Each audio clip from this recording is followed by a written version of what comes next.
Welcome back to Tech for the Nerds. I'm your host, Kenneth Rayner, and this is episode 3. So I decided to change it up a little bit, get away from Google so much and show some other programs that we like to utilize in the GTM Research Reserve Education Program. So for episode 3, I'd like to talk about Eventbrite.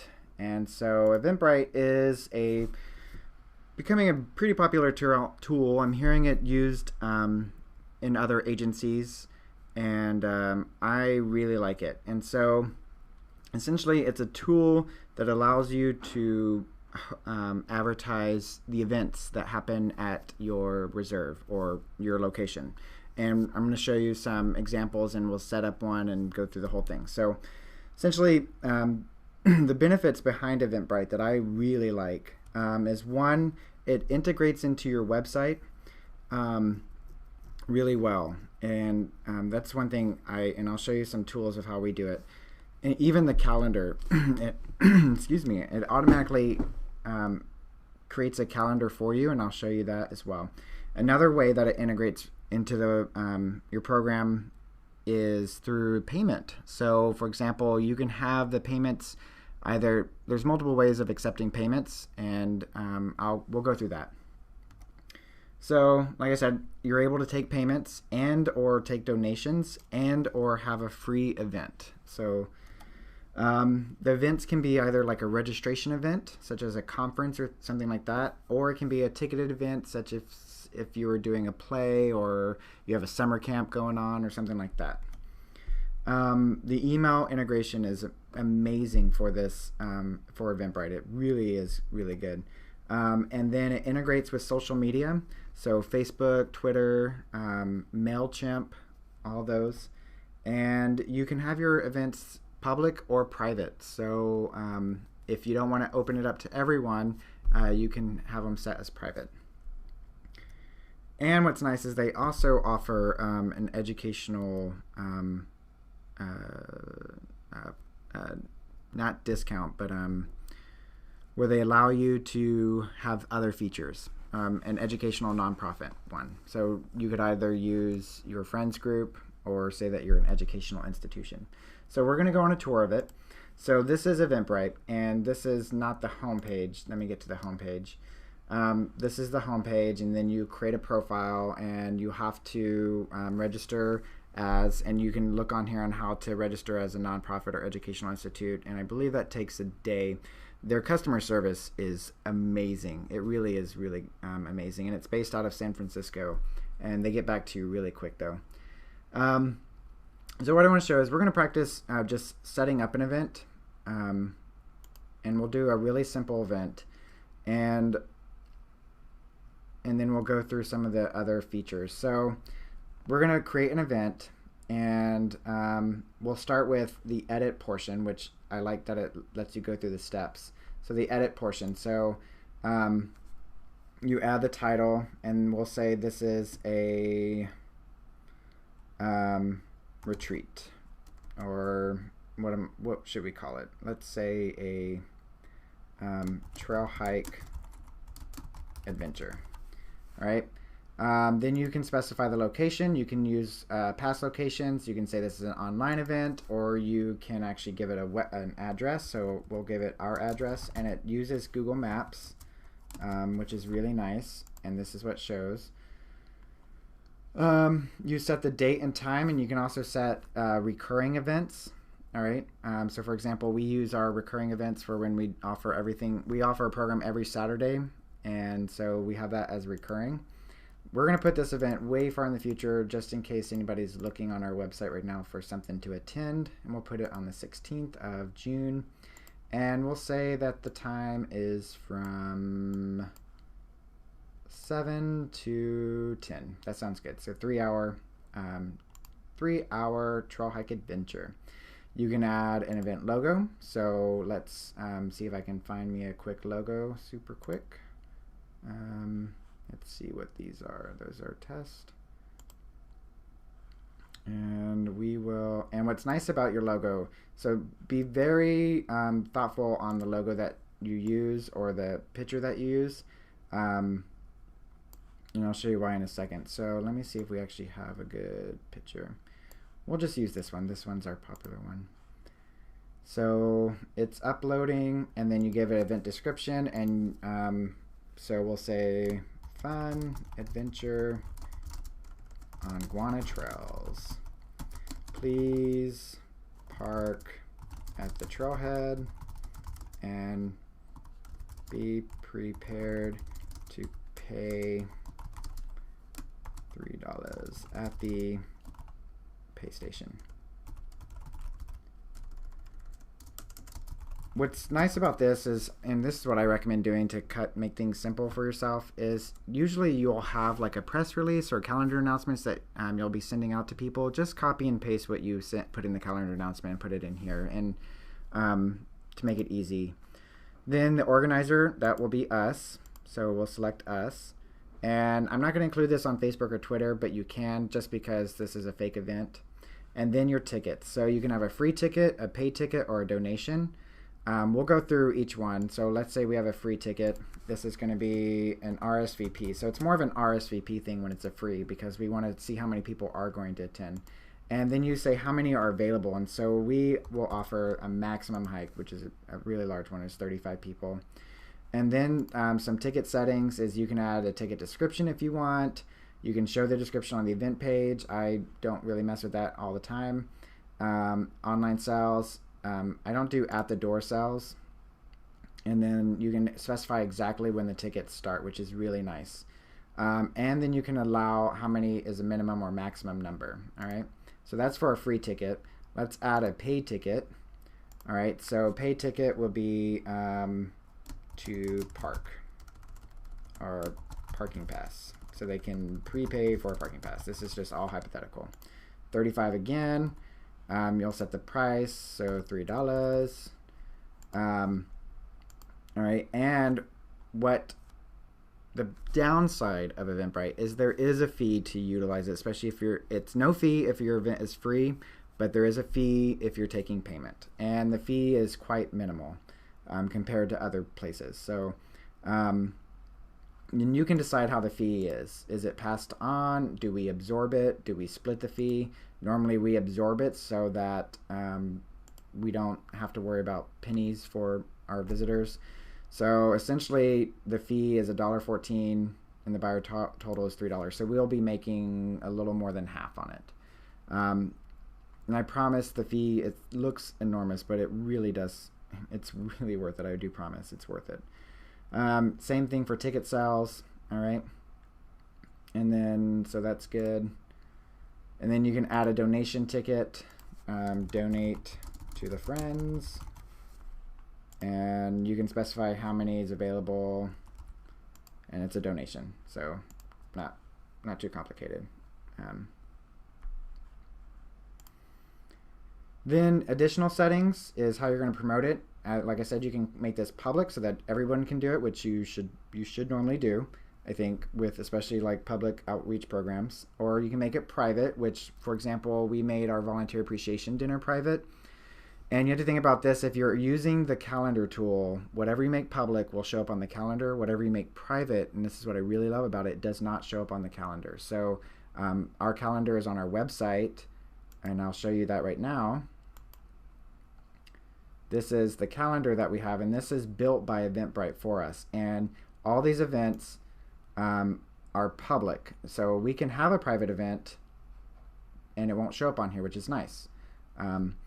And this is why I said be thoughtful of what you choose as your logo or your event photo, because this is what will show like if you're using your calendar. So and what I like about the calendar tool is it allows people to register right then and there, or they could tweet it if they want it, something along those lines, but I'll show you that in a little bit. So going back to Eventbrite, you can also show the number of tickets remaining, and you can select categories to help people search, which I recommend as well. So this is outdoors, recreation, and I believe there was an education one. I'm trying to remember. We'll just select other. That sounds good. Now make sure you save. Always save. And what's nice is it puts it in a draft form. So you could close out this window and come back to it tomorrow, and it's going to be in draft form. And I'll show you, so I'll just show you what that looks like now. So if we go to your events or my events, we go to draft, it's right there. And now you can go back to editing. And you're capable of previewing it, which is really nice. And you can make the event live. And you save it. Design it. I recommend being consistent on the formats that you choose, and I just like to use ones that they have because it's simple. And then the big component is the management component, and that is it's going to take some time, so we'll go through it step by step. So here's your management component, and this is all the back end of the event. So you can take, in regards to payment options, what type of payments you're going to take. So what's nice is we've done it multiple ways where it's connected with our friend's PayPal account. So the funds go into the PayPal account right when the ticket is sold, which is nice because then you have the funds to spend out. There is an additional fee because you're using both Eventbrite and PayPal. The other way of doing it, which we're starting to do now that we've built up some revenue, we're capable of just taking payment through Eventbrite, and then Eventbrite writes a check at once your event's completed. They write a check to you and send it off, and that's where we're at right now. And so if you see, there's the two options right there, and you can say how you want it to be sent, things like that. Other things is you can have a specific order form, so if there's specific questions you need to ask, or if you have a waiver that needs to be checked or things like that, here's where you can do that. You can also activate group registration. You can add things to sell as in addition. And right here is where you would specify collect additional information for the ticket buyer only, or if it's each attendee. So for example, if you're selling summer camp tickets, and you want information on each ticket sold, so for each student, you could do that right here, and you would create questions, which I'll show an example. So you can do checkboxes, you can do radios, buttons, the waiver, which is really nice, and we'll leave that page because we don't need to save. And then here's optional settings as well. So this is when they start to register. This is what will come up. It'll say registration information. You can give the attendees instructions, and you can specify the time limit they have on those tickets. So for example, when they push purchase, they have 15 minutes to fill out the registration information and pay for the ticket, which is, to me, 15 minutes is a lot, and we've not had a complaint on 15 minutes at this point. I do not allow attendees to update information after the registration.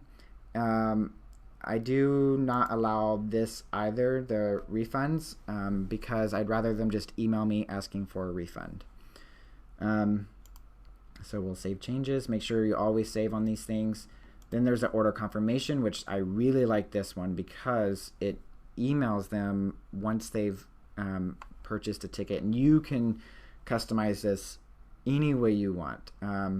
So we don't really care about the PDF things because if they RSVP or they purchase a ticket, we know it. And what's great is this also integrates really well with the iPad, and it has an Android app as well, which you can check people in at the door and see who's coming.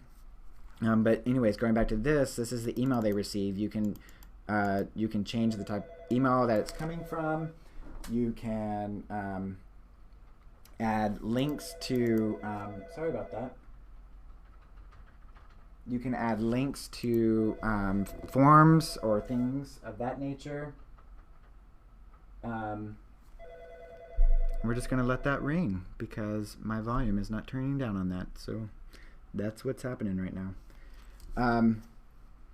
So I really do like this aspect because it's been really nice, especially with our summer camps, of including links to forms or links to the agendas and including it in this confirmation email. And this is also a message that's displayed on the confirmation webpage. So once they purchase, this is saying, "Oh, congratulations," or whatever you can put right there. It's up to you. So we'll save that. Another thing, going back to the event dashboard. So this is the event dashboard, and there's some things on here I want to highlight. So what's nice is you can customize your URL, which is really nice. We won't customize it though. You can see sales, tickets sold, invitations, all right here. And it breaks things down really nicely for you there. Going back over here, here's where you can select the event type. So it can be a ticketed event or a registration event. And it does the verbiage accordingly. It will change it for you. You can have a wait list, which has been really great with our summer camps, enabling our wait list. There's other things on here that we can't highlight right now because of it's not a live event, but once the event is live, we can show you that. So the event reports is really nice because you're able to get Excel documents on people that are registered. So like when I need to see all the summer campers, I need all their names so I can make name badges, things like that. You're capable of doing that. So let's go ahead and make event. Let's go ahead and make it live, and then I'll show you what it looks like. So you're capable of unpublishing it, so don't freak out if you've published it and you're like, oh no. And what's nice is you can continue editing that page afterwards as well. So here's where you can do Facebook integration. Here's the website integration. Here's where you can have a ticket form on your website. You can have a button. You can do text link. You can do event page, the whole page, or the event calendar. That's what we use. And you can specify the colors and everything to make it match your website. You can do countdowns, which are really nice. You can track how many people have clicked and where they clicked, and additional things right there. There's charts and Google Analytics and cross-event reports. You can email the people that have signed up so far. And you can even have a reminder email in there saying, oh, your event's coming up. Just remember to look at this, etc. Then you can look at your orders. You can add an attendee, which I really like this thing because you can force an attendee in, and you can specify how they've paid, and you can force their payment. So what's nice about that is, and I recommend using it, is let's say somebody doesn't have, which we face here is people don't like to use the computer. So they'll call up and we have our front desk actually go through this like they're pretending to be the person and input their information. You can have a guest list. You can have it print name badges for you. You can check in people here. It's really, really, really, really, really intuitive. And I can show you an example of one real quick that we've done. Let's see. Let's go to, we'll go to family seining. So let's manage that. And I'll just show you the order confirmation. So here's the confirmation. Like I said, you can put links in there. Let's see, you can email invitations. Let's go back to the event dashboard. There we go. So this is showing people that have signed up. It gives you the ticket number, their how many they've purchased, what ticket types have been selling the most, where people have been finding your stuff on. It's really, really, really, really great. So let's see if it did work. And so we'll go to June, to our calendar. Oh, where are we going? Oh, it's only showing the next. Let's see. There it is. So just shows you when you have things available. So June, there it is, Trail Hike Adventure, register now. Let's go ahead and pretend like we're registering. So let's say we want to RSVP. So to RSVP. So register. And then we'll fill out our information and we will complete registration, and then it will send us, let me just pretend like we're doing this. Processing order. So see, thanks for your order, your registration is complete. Yada, yada, yada. All of this stuff. So then if we were to go check our emails, or if we go back to my events, let's go check what it looks like. In the my events. So we have 2 tickets sold, sweet. and it sends you an email letting you know 2 people have signed up. Here's the ticket buyers. It gives the information, all of that. So this is Eventbrite. There's a lot more, and I do recommend exploring it. It's a really powerful integration tool of your events that are open to the public. So I do recommend using it. And if you have any questions, you're always welcome to email me or give me a call. And so for episode 3 and talking about Eventbrite, that's going to be about it. Thank you very much, and stay tuned for more.